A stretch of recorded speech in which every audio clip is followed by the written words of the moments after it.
So, good day everyone. As the team leader, I officially open our entry conference. Our role is to ensure transparency and accountability, and also proper use public funds.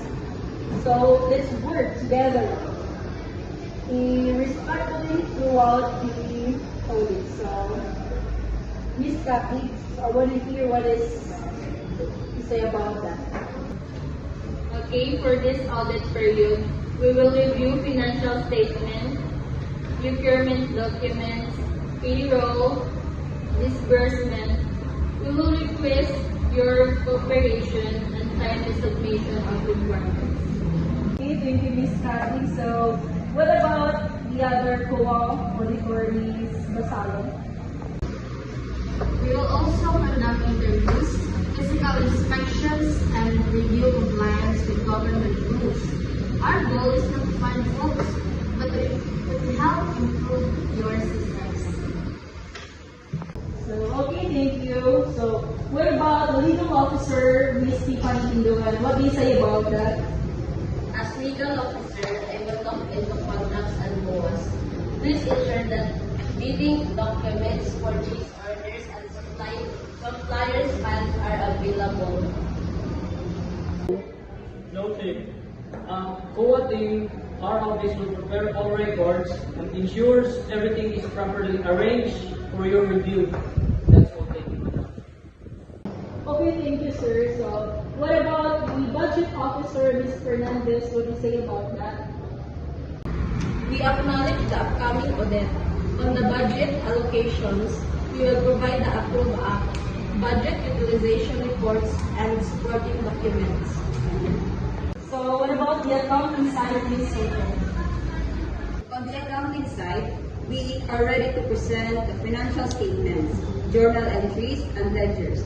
If you need clarifications, just let us know. Okay, so what about the supply officer, Ms. Felicia? For supply and procurement, we will prepare the inventory list, inspection report, and property acknowledgement. Okay, thank you. So, what about the project manager, Mr. Joy? And regarding ongoing project, I will walk your team through our timeline, accomplishment, and liquidation status. Thank you. So, what about the HR officer, Ms. Tayabas? Establishing payroll records. The HR department will submit payroll records, appointment papers, DPRs, and personal files for verification. Thank you. So, what about for planning report, Ms. Planning Officer? For the planning reports, we will present the organizational targets, performance indicators, and our accomplishment report for the year. Okay, thank you so much. And what about the cashier? As a cashier, I will provide the cash box, receipts, and disbursement receipts as required by the audit team. Okay, thank you so much, everyone. So, with all your cooperation, we can achieve a smooth and transparent audit. There to ensure accountability, we appreciate your willingness to support this audit team. Thank you so much, ma'am. On behalf of the COA team, I would like to thank you everyone for the active participation today's conference. We appreciate the openness of professionalism and commitment you have shown. And this audit is not merely about compliance.